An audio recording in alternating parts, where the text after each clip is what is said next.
Hi, I'm Paul Fariga, President and Chief Storyteller at WordWrite. Welcome to the fifth and final episode in our video series on crisis communication. Be sure to stay tuned until the end because we've got some bonus tools for you in this episode. This series is all about helping you to engage in effective crisis planning so you avoid the worst headline you never want to read.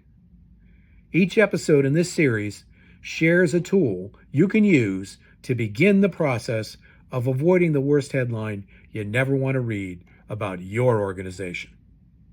In our first four episodes, we reviewed the difference between a crisis and an issue, how to identify your top 5 most likely crisis scenarios, how to decide who's on your crisis team for each of those 5 scenarios, and the 10 questions every crisis manager must answer in a crisis.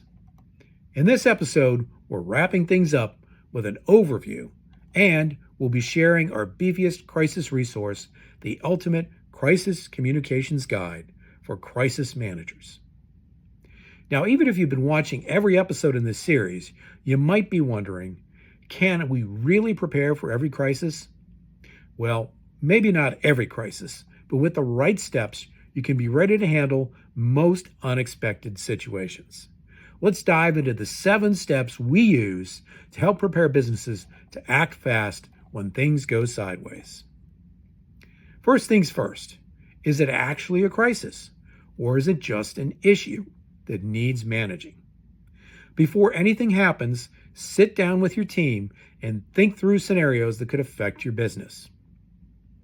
Every industry has unique risks, whether it's data breaches, change management, or even natural disasters. Look back at how your organization responded to COVID-19. What went well? What could have gone better?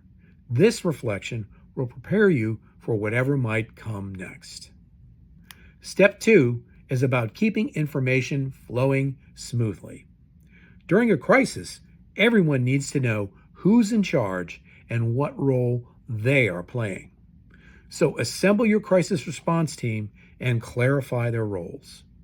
And here's a pro tip. Make sure you have backup team members in case someone's unavailable when a crisis happens. Create a communication flow chart so every employee knows who to report to and when to evaluate important information.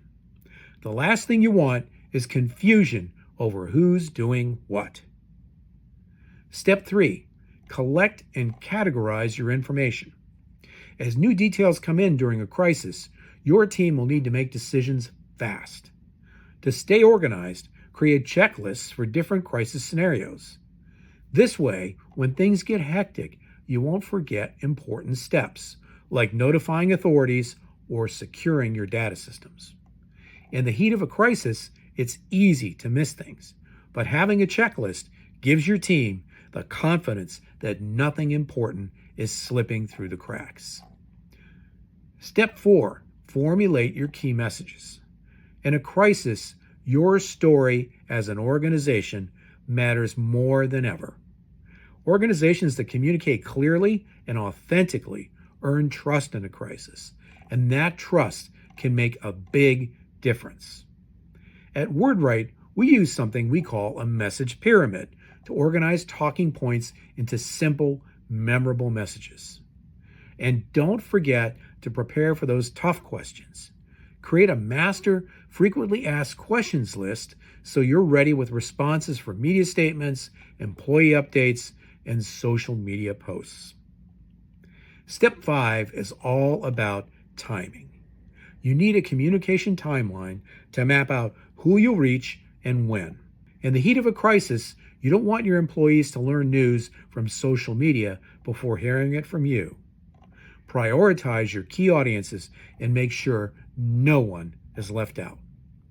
And remember, timing can be everything when it comes to protecting your reputation.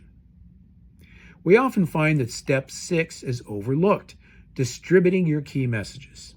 You need a master contact list with up-to-date information for all your stakeholders, vendors, partners, employees, the media, maybe even regulators. When the time comes, you don't want to be scrambling for phone numbers and emails. Keep this list ready and updated so your team can hit the ground running. And finally, step 7, monitor and respond. This is where you keep a pulse on the crisis. Set up tools like Hootsuite, Google Alerts, and many others that are available today to monitor public and media response. You'll want to track everything from staff morale to news coverage so you can stay proactive in your response. We hope you found this crisis communication series useful. Be sure to download our 36-page Ultimate Crisis Communications Guide for crisis managers. It's a great foundation that ties together all the other tools we've shared in this series. Now, I promised you a few bonus tools if you made it this far. Reach out to me on LinkedIn or by email, and I'll send you 2 helpful guides we use in just about every crisis situation: the 52 commonly asked crisis interview questions and 52 ways to say no comment without saying it. Thank you so much for joining us for this series, and may all your crisis planning efforts ensure that you avoid the worst headline you never want to read.